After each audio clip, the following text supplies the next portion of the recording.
이재명 대표가 선거법 위반 혐의로 오랜만에 법원에 출석했습니다. 거의 한 달 만이었는데요.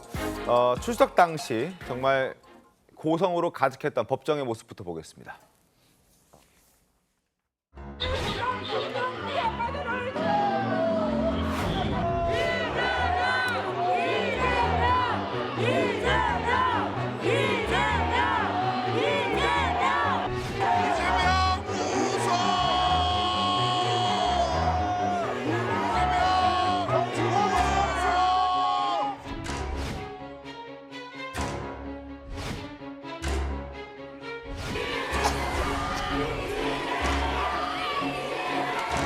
어제 남욱 변호사가 대표님을 유독 민간업자를 싫어한다고 증언했는데 어떻게 생각하십니까? 정민용 변호사랑 김문기 처장이 대장동 사업 대면 보고한 적 있습니까? 김문기 씨를 개인적으로 몰랐다는 의미이신가요?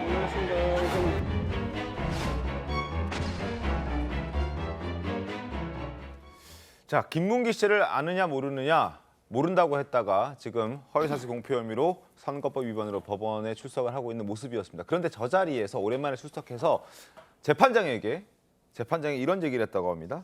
저를 아느냐 이렇게 반문했다고 합니다. 재판장은 저를 아십니까? 안다고 할 수도 있지만 개인적으로는 절대 아니다.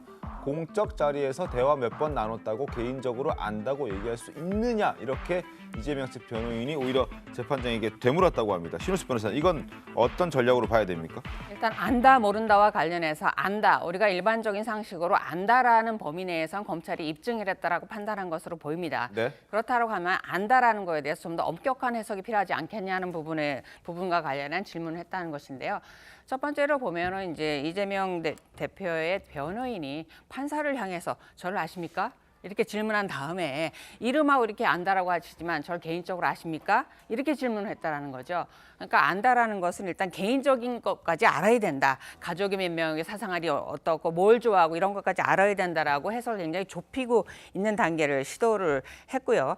그다음에 안다 모른다를 이재명 대표의 머릿속에 있는데 머릿속에 있는 걸 어떻게 입증할 것이냐라는 질문을 던졌다라는 거죠. 네. 대단히 어렵죠. 그래서 이를 입증하기 위해서 검찰에서 정말 너무나 많은 증거들을 제출해서 객관적으로 누가 봐도 안다라는 걸 입증할 만큼 내놨다라는 것을 반증한다라고 보실 수 있고요. 그다음에 또 하나 이제 요건을 제시한 것이 뭐냐면 이것이 이제 문제가 되고 있는 것이 대선 때입니다. 2021년도 12월에 김문기 처장을 모른다라고 했을 당시에 5년 전에 보고를 받았다고 해서 5년 전 보고를 받았던 그 상세히 알았던 기억이 2021년도 12월까지 유지가 됐느냐 이걸 또 입증하라고 요구를 했다라는 것입니다. 네. 하지만 국민이나 검찰은 김문기 처장을 모른다라고 하는 시점에서는 극단적인 선택을 한 이후에 대장동 사건이 불거지니까 실무 책임자를 모른다고 하면서 꼬리 자르기를 시도했던 것이 아니냐 이런 부분에 의문이 있어서 그런 목적을 갖고 모른다라고 했다라는 데 이제 방점을 두고 있습니다. 그래서 검찰이 입증을 완벽히 성공해서 유죄를 받아낼 것인지 이재명 대표가 안다라는 것을 아주 좁게 해석해서 무죄를 받아낼 것인지 국민들이 다 지켜보고 있습니다.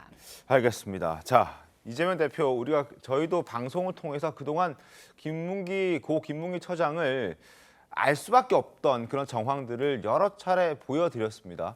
그럼에도 불구하고 지금 끝까지 모른다라고 법정에서 주장을 하고 있는데 일단 직접 대면 보고를 받은 것뿐만 아니라 해외 출장 가서 골프도 같이 치고 9박 11일 동안 호주, 뉴질랜드 지냈던 것 영상으로 한번 더 보여드리도록 하겠습니다.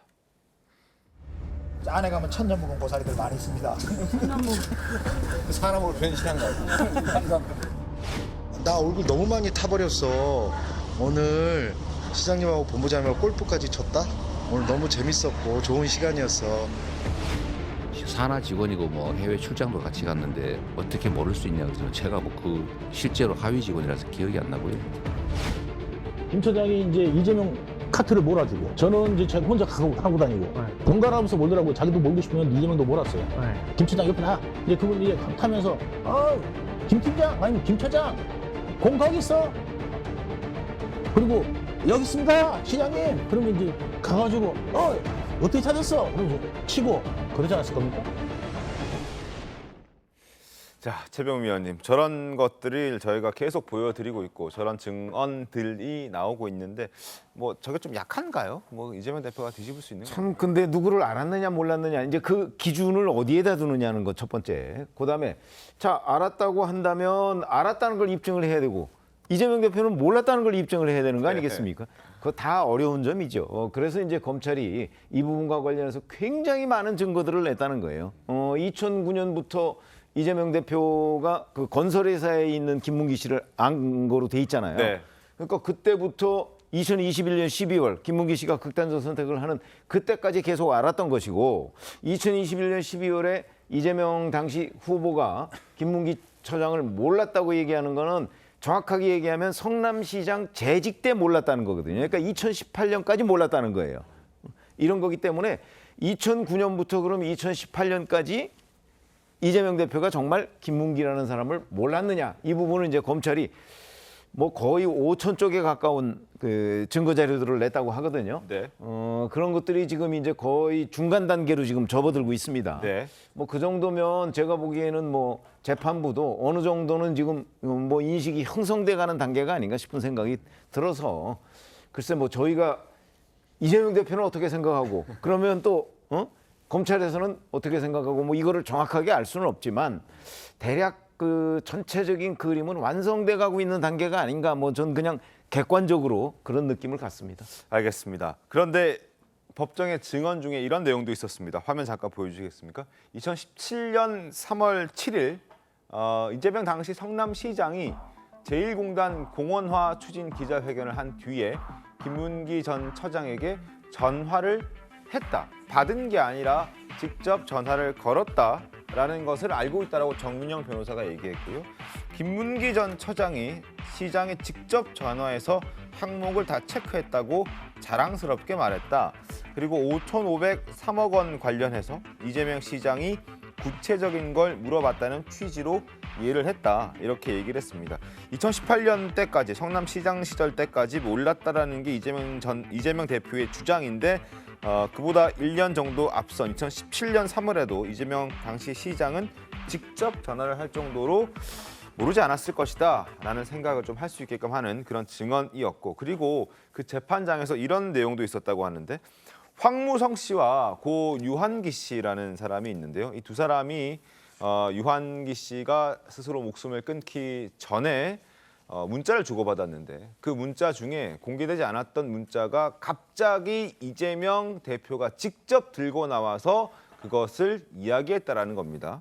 과연 이 문자는 어디에서 어떻게 확보했고 혹시라도 이게 조작된 건 아닌가라고 검찰은 의심을 하고 있던데요. 신우수 변호사님, 이 문자 내용은 이건 어떻게 되는 걸까요? 일단은 법정에서 갑작스럽게 문자를 냈다라고 하는 건데 문자가 이렇게 있는 사진을 이게 핸드폰을 캡처를 해서 냈다라는 것인데요. 네. 이게 정식으로 증거로 제출되지 않았던 게 갑자기 법정에서 나왔고 그동안 이제 본인을 해고시키기 위해서 사임시키기 위해서 압박이 있었다라는 반대 내용이었습니다.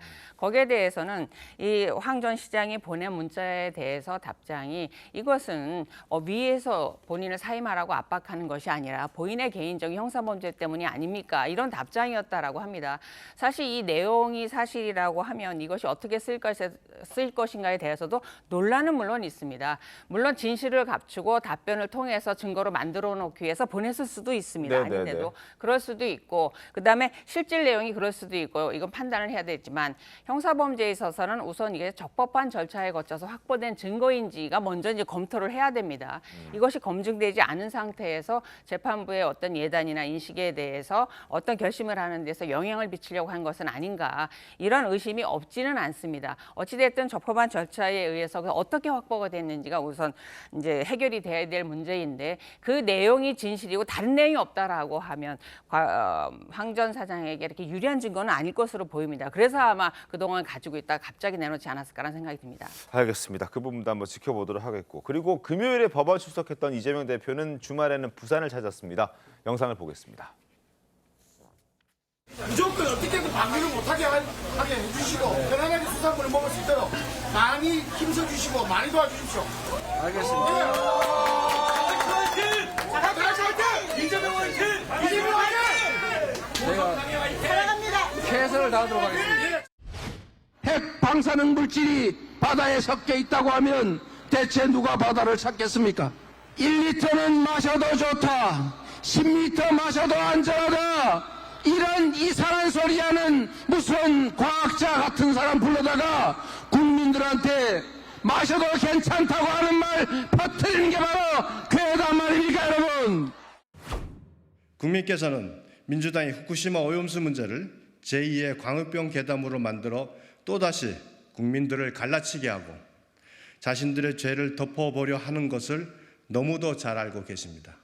민주당표 친일몰이 막장 드라마를 제발 중단하기 바랍니다. 부산 시민과 맞잡은 이재명 대표의 손이 부끄럽지 않습니까? 김영남 의원님, 네. 이재명 대표 목소리 어떻게 좀 보셨습니까? 글쎄 뭐 지금 이재명 대표뿐만 아니라 더불어민주당이 여러 가지 일로 곤혹스러운 처지죠. 네. 전당대회 돈봉투 사건도 있고 또 최근에 김남국 의원의 코인 투기 네. 관련된 것도 있는데 더불어민주당과 이재명 대표는 이제 후쿠시마 오염수 방류 문제가 혹이라고 생각을 한 것 같아요. 그래서 그거에 대해서 방류를 우리나라 정부가 적극적으로 나서서 막아야 한다. 그리고 만약에 방류가 이루어지면 우리가 일본의 그 해양 오염을 방치 내지는 도와준 꼴이다. 뭐 이런 주장들을 계속 펼치고 있는데 문제는 이게 과학적 데이터와 민주당의 주장은 맞지 않습니다. 사실은 후쿠시마 원전 폭발 사고가 난 것은 2011년도고요. 당시에 2년 동안은 그 무방비 상태로 핵 오염 물질이 후쿠시마 앞바다로 흘러 들어갔습니다. 근데 문제는 약 92곳의 지점을 선택해서 2005년부터 그러니까 네. 후쿠시마 원전 사고 이전부터 해양 방사능 오염 수치를 계속 측정하고 있었는데 우리 앞바다를 네. 포함해서 이게 의미 있는 수치의 변화는 없었다고 합니다. 전문가들의 전언에 의하면요. 그러니까 직접적인 영향은 없었다. 그렇죠. 데이터와 민주당의 주장은 전혀 맞지 않는 얘기를 지금 하고 있는 거고 그러다 보니까 국민의힘 입장에선 제2의 광우병 괴담을 만들고 있다. 뭐 이런 얘기가 나오는 것이죠. 김상일 평론가님 어떻게 보세요? 글쎄요, 뭐 그런 지금 김영남 의원님께서 말씀하신 것들을 정부가 데이터를 중심으로 이렇게 뭐 잘 설명을 하고 잘 제시를 하고 이런 역할을 하면 좋겠는데 정부가 시찰단을 보냈잖아요. 네. 그러니까 이게 또 논란의 시발이 됐잖아요. 그러면 그런 걸 잘 설명할 수 없을 때 시찰단을 과연 왜 보냈을까? 이런 논란과 분란을 왜 만들었을까? 이런 부분이 저는 아쉽고요. 가장 중요한 건 야당도 여당도 다 이 정확한 데이터와 과학적인 검증, 이 사실에 기반해 가지고 말들을 해야지 정치적 이해관계와 입장을 중심으로 말을 하면 이거는 끊임없는 논쟁만 남을 것 같습니다. 알겠습니다. 시찰단 단장도 저희가 모셔서 얘기를 좀 들어보기도 했는데 일단은 뭐 7월에 일본이 방류를 할 것으로 예상이 되고 있는데 그 전에 IAEA의 어떤 입장도 나올 것이고 그리고 우리 시찰단의 입장도 나올 건데 한번 지켜보도록 하겠습니다. 네.